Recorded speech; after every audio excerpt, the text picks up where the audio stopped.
Welcome along, Monday Night Rugby coming at you. So this evening, Rory O'Connor and Fiona Hayes with us. The full chat, as ever, as is the case now, is available to podcast in all the usual places. So OTB Rugby in your podcast feed, and you'll find us there.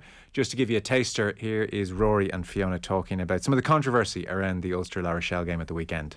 We'll move to Saturday at the Aviva Stadium. This is interesting on and off the pitch. More off than on, really. Well, perhaps. So, I'll follow your lead then and go off. There's a fair degree of ill feeling. We'll come to the La Rochelle delegation in just a moment, but the change of venue controversy. So on Friday night, Ulster released a statement where they said that Ulster Rugby has been informed by tournament organisers, EPCR, that tomorrow's game will be moved, etc. So it was very much Ulster has been told by tournament organisers the game is going to be moved, and it went to the Aviva Stadium. There was no time at that stage to make security arrangements for fans to attend. Glasgow in the Challenge Cup had moved to Murrayfield, but that decision was made on the Wednesday. So crowd control and crowd safety arrangements were made. That wasn't possible, obviously, with less than 24 hours notice for the Ulster La Rochelle game. So Dan McFarland after the game said, I'm angry. He went full Stewie Byrne. I'm angry about Never it. go full Stewie. I've got to speak up about this. We were in Belfast this morning at 10 o'clock, 9:30. The pitch was playable. We knew it was going to be ready because the weather was predicted to change overnight, but that decision was taken away from us. The bottom line is the decision was wrong. So that is very much the Ulster line in this. Rory, what more can you tell us? Well, if the pitch was... So I suppose what Ulster are angry about is that EPCR didn't give them enough time, that they wanted to wake up on Saturday morning and see what the lay of the land was. I think EPCR would say that that's too late, that there was no scope to move this game to the Sunday. Ulster maybe were playing for time, that they could get to Saturday and say, well, hang on, it'll be better tomorrow, let's go to Sunday. But under top 14, we're just never going to allow that to happen because Racing were playing on the 23rd. Ulster are also playing on the 23rd. And also they couldn't, both BT and the French broadcasters did not have scope to show this game if it was on Sunday because other games had already been scheduled, and you've got a World Cup final to take into consideration as well. I mean, I knew that the Kingspan Stadium surface was in trouble on Tuesday night, so I got wind of this Tuesday night. I broke the story at 11 o'clock on Tuesday night, and generally it takes a bit of time for these things to reach a journalist's ear. So Ulster knew, and from what I hear, the squad knew that the pitch was in trouble on Monday. They didn't get the covers down in time. There was a weather warning given about this period of time on the 7th of December. The match was scheduled for the 17th of December. They had 10 days where they knew the weather was going to be bad and they didn't protect their pitch. They don't have undersoil heating, even though the stadium was only done a couple of years ago. That was a choice that a predecessor, Johnny Petrie, made. But I don't think any of the provinces have undersoil heating on their pitches, and we do get, particularly in the north of the country, we do get icy weather. It's cost them a lot of money. You're talking nearly €1 million, I think. Certainly 720 in ticket sales is what I've heard, plus the cost of opening the Aviva Stadium.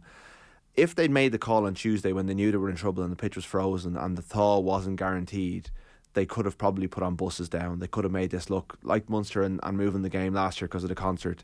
Let's all get to Dublin for a Christmas game. We're going to put on the buses. We're going to get down the road. We're going to cheer on the boys, and we're going to make sure that the RDS is ironed out. It's nominated as their secondary venue.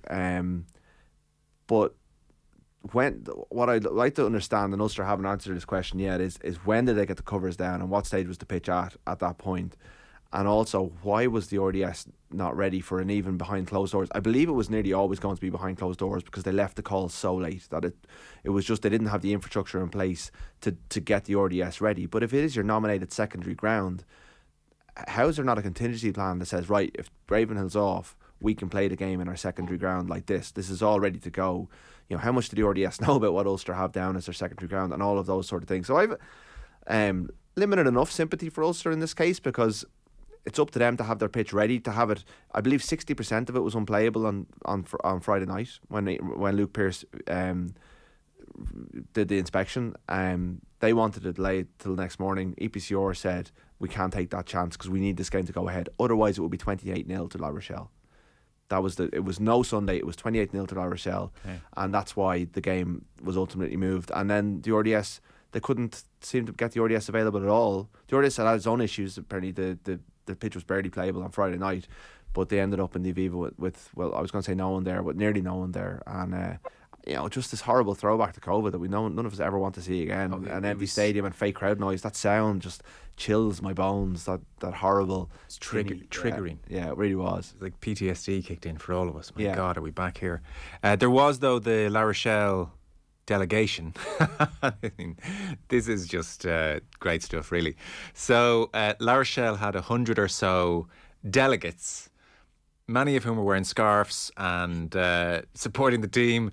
So the word seems to be they're club benefactors and sponsors, and they flew on the team charter, and they were granted permission under exceptional circumstances. Dan McFarlane, Fiona, had the line of the night. He says, "First time I've seen delegates who are 8 years old."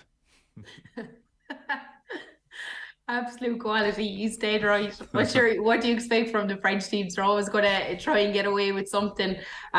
Look, I think Rory is spot on in everything he's saying. Obviously, I wouldn't know the ins and outs of it, but I do know there was wind early in the week. So I suppose you'd be wondering why they just didn't make that early decision and call it on the pitch. Obviously, they want to play in Kingspan. They know what their fans can bring. They're used to the surface and all that. But it was such a shame because especially when you saw the second half of that match, I suppose it's, as a coach, you're so frustrated because you'd wonder what fans could have brought or could have there been a couple of decisions that would have gone their way in the first half as well. So it is frustrating, but look, they know the laws, there's clear guidelines there, and unfortunately the game has to be called the night before with television rights. So if you can't get your pitch in order, I suppose you either make that decision early and get your fans to the game, or else you just have to give up that.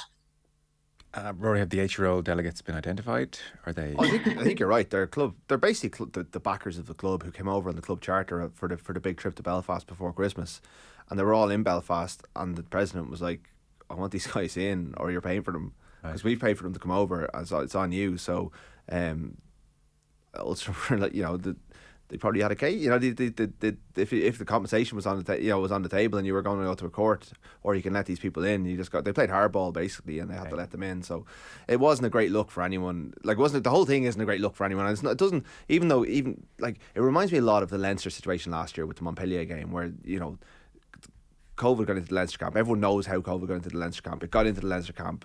It ran riot in the Leinster camp.